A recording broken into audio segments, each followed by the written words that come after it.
I'm incredibly honoured not only to have been invited along, but also to say a few words as well. I want to start by thanking the organisers of the event, and in particular Brighton both ways, who provide so much support with all their invaluable work. I also want to thank the LGBT Health and Inclusion Project by Brighton, and of course our brilliant Workers Forum and the Council as well.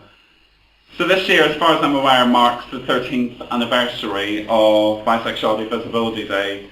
And not only is it obviously very important to address the particular issues that affect the bi community locally as well as nationally and internationally, it's as important to raise awareness about bisexuality. It's another occasion also to celebrate the brilliant diversity of and differences within the LGBT communities themselves.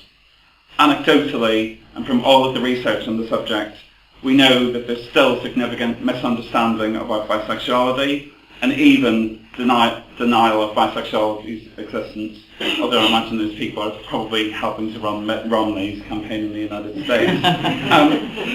Bisexual people, similarly to other groups within the LGBT community, face discrimination, they face social exclusion. Moreover, the bisexual community often experiences stigma from the lesbian and gay communities in particular. That's not even to talk about the fact that many people have other identities as well, whether that's if they're black or minority ethnic, whether they have a disability, they could be trans, they could be from a working class background, and those are things which obviously are never taken into account almost as well. I think it would be fair to say that alongside the lesbian and gay communities, the bisexual community has grown in strength, but in many ways it's sadly still invisible.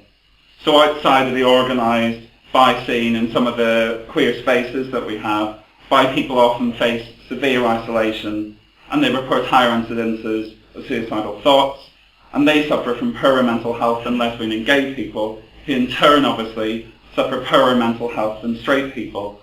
So what we're actually talking about are often acute problems which we must be brave in fighting.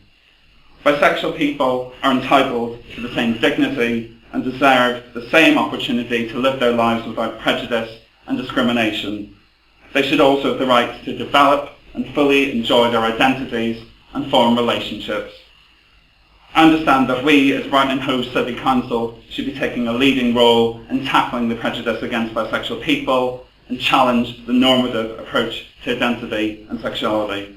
So I'm really glad that, as being alluded already to by Steph, that we as a council have contributed to the funding of today's event, and also I'm very proud that we have yet another first on the City Council. We're the first council in the country to be flying the bisexual pride flag from all of our civic cities.